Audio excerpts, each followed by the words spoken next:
Sky today news से मैं मोहसिन जनपद सहारनपुर में मौजूद हूँ। और हाल ही में एक मामला चल रहा है अभी, जो कि करंट मामला है कि राहुल गांधी को मोदी के सरनेम को लेकर के सज़ा हुई है, 2 साल की सज़ा हुई है। लेकिन इसमें क्या मामला है, हम जो बात करते हैं कांग्रेस के युवा नेता जो कि अल्पसंख्यक महानगर अध्यक्ष हैं, इनसे बात करते हैं जिनका नाम हरीश भाई। हरीश भाई, आपका चैनल में स्वागत है। बहुत बहुत शुक्रिया जनाब। मोदी के सरनेम को लेकर के राहुल गांधी को 2 वर्ष की सजा हुई है, इसके संबंध में क्या दरअसल बात क्या है, राहुल गांधी जी और पूरी कांग्रेस पार्टी देश के मुद्दों को उठा रही है।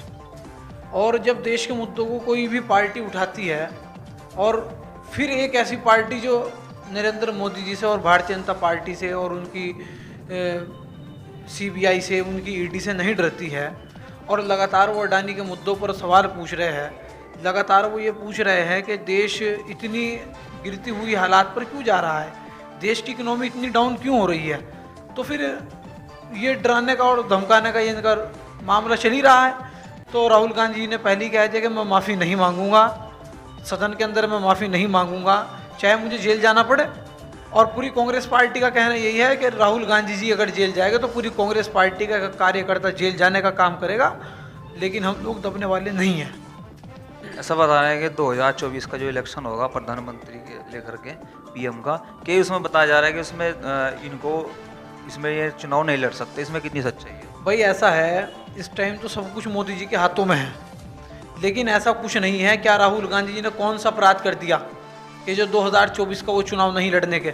और ये कथित अफवाहें फैलाई जा रही है भारतीय जनता पार्टी की तरफ से, जिससे कि जनता को गुमराह किया जा सके, लेकिन ऐसा कुछ नहीं है। राहुल गांधी जी देश का भविष्य है। 3500 किलोमीटर यात्रा करने के बाद जिस दिन से राहुल गांधी जी देश की जनता को बता रहे हैं इनकी सच्चाई, जब से ये घबराए हुए हैं, क्योंकि इनको पता चल गया है कि 2024 के अंदर राहुल गांधी जी देश के प्रधानमंत्री होंगे और कांग्रेस पार्टी की सरकार होगी, देश के अंदर अमन भाईचारा होगा, देश के 2 करोड़ युवाओं को रोजगार मिलेगा, महिलाओं को सम्मान मिलेगा, छात्रों को उनकी पढ़ाई के लिए डोनेशन दिया जाएगा, और जिस तरह से पेपर लीक हो रहा है वो पेपर लीक होना बंद हो जाएगा, और युवाओं को मान सम्मान मिलने लगेगा, बुजुर्गों को पेंशन मिलने लगेगी, हमारी आर्मी को मान सम्मान मिलने लगेगा। वहाँ जुमलों में बात नहीं होने की, वहाँ सड़क पर आकर के बात होगी और सदन के अंदर कानून और बिलों को पास किया जाएगा। बड़े हिम्मत वाले हैं राहुल गांधी जी। राहुल गांधी जी से नेता तो बड़ा मुश्किल है, और हिंदुस्तान के ये बहुत ही खुशहाली की और बहुत खुशनसीबी की बात है कि राहुल गांधी जैसा नेता हमें मिला है। आपके हिसाब से जो सूरत में बयान दिया गया था मोदी सर के सरनेम को लेकर, क्या वो आपके हिसाब से या पब्लिक के हिसाब से वो बयान सही था या नहीं था? अगर बयान की बात देखी जाए तो सबसे पहले तो मैं कहना चाहता हूं कि बीजेपी के लोगों से ज़्यादा भद्दे बयान कोई नहीं देता है। राहुल गांधी की दादी जो शहीद हो गई इस देश के लिए, इंदिरा गांधी जी, उनके ऊपर कैसे कैसे बयान देते हैं ये लोग।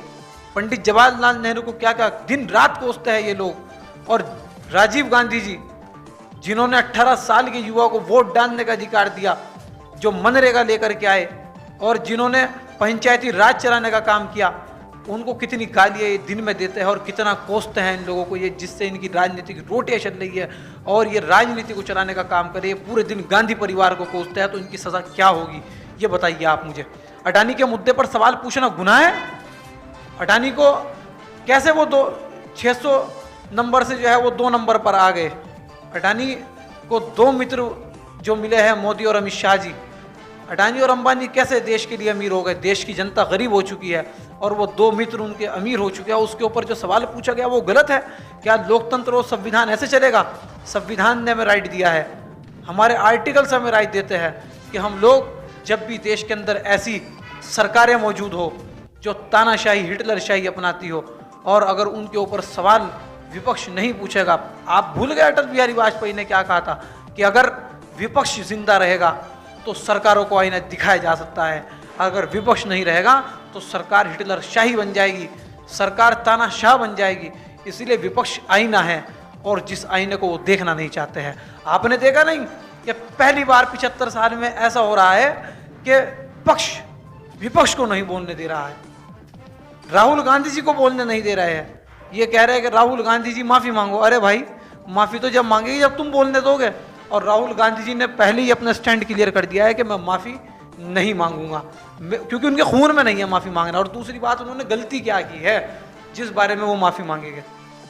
वो देश के राजा है और जनता महाराजा है, और 2024 के अंदर कांग्रेस पार्टी पूर्ण बहुमत की सरकार बनाने का काम करेगी और देश के अंदर अमन और भाईचारा लाने का काम करेगी। ऐसा अभी सूत्रों के हवाले से खबर मिल रही है कि राहुल गांधी को कोर्ट ने और बहुत बड़ी राहत दी है, नहीं जैसे कि जमानत में या बेल पे। भाई ऐसा है, अभी ये फैसला आया है, अभी तो हमें ये भी देखना पड़ेगा कि कांग्रेस पार्टी का स्टैंड क्या है इस फैसले पर, जो हमारे नेता स्टैंड लेते हैं, और फिर उसके बाद कोर्ट का क्या स्टैंड है, क्योंकि राहुल गांधी ने कोई पाप तो नहीं किया। और ये अगर ऐसा मामला है जिस तरह से अभी राहुल गांधी जी के बारे में कि पुलिस आ गई कि वो बताइए कौन सा अपराध हुआ है, अपराध इतने हो चुके हैं कि राहुल गांधी जी को बस पकड़ना है, राहुल गांधी जी कुछ बात बोलेगा उनकी बात को पकड़ना है। और ये जनता देख रही है कि जब जब किसी अच्छे इंसान की मुखालफत होती है तो समझ लीजिए वो तरक्की की जानिब जा रहा है। और राहुल गांधी जी इसीलिए 2024 के अंदर देश के प्रधानमंत्री बनने वाले हैं, क्योंकि मोदी और अमित शाह जी ये दोनों हमारे देश के प्रधानमंत्री जी और गृह मंत्री जी, और इनकी पूरी ईडी और सीबीआई राहुल गांधी जी को टारगेट करने में लगी हुई है, और राहुल गांधी जी डरने वालों में से नहीं है। चलिए, आखिर में रमज़ान भी शुरू है आज, और आज से तरावी भी शुरू है। इसके संबंध में आप क्या संदेश देना चाहते हैं अपने सहारनपुर वासियों को और पूरे देशवासियों? देखिए, रमज़ान एक बहुत बाबरकत महीना है, वो रमज़ान जिसके बारे में अल्लाह के रसूल सल्लल्लाहु अलैहि वसल्लम ने कहा है कि शाबान मेरा महीना है और रमज़ान अल्लाह का महीना है, और रमज़ान एक मेहमान है। और जब आपके घर में एक आम व्यक्ति, आम इंसान, एक मेहमान आता है तो आप अपने घर में सफाई करते हैं, नई चादरें बदलते हैं, अच्छे से अच्छे बर्तन उसके सामने रखते हैं। तो जो मेहमान अल्लाह का हो, जो महीना अल्लाह का हो, तो हमें भी चाहिए कि अपने घर में पाकी और सफाई का ध्यान रखें। घर के अंदर जब कोई मेहमान आए, रमज़ान आए, तो घर के अंदर एक खुशबू का माहौल हो, एक ऐसी फ़ज़ाएँ बने घर के अंदर कि जो यहाँ पर फरिश्ते आए तो वो आपका मैसेज अल्लाह के पास अच्छा लेकर के जाए। और रमज़ान के अंदर नमाज़ें पढ़े, तरावी पढ़े और रोज़े रखे और मोहब्बत और अमन और भाईचारे का पैगाम देते रहे। बस यही मेरा कहना है। और रमज़ान के अंदर खूब इबादत करें, खूब अल्लाह की बरकतें लूटें, और हिंदुस्तान के अंदर मुल्क में हमारे अमन व अमान कायम रहे। और ये बीजेपी की सरकार जो आप सल्लल्लाहु अलैहि वसल्लम के जो दुश्मन फैल रहे हैं उनके ऊपर सख्त से सख्त कार्यवाही करने का काम करें, और देश के अंदर अमन और प्यार और भाईचारा इसी तरह से मजबूत होए।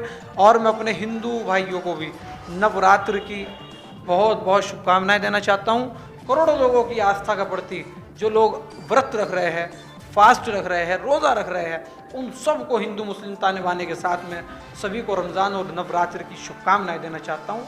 बहुत बहुत शुक्रिया।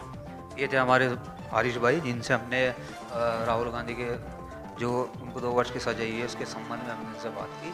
और खबरों के लिए फिर हम आपके बीच हाजिर होंगे। स्काई 2 न्यूज़ से मैं मोहसिन, कैमरामैन।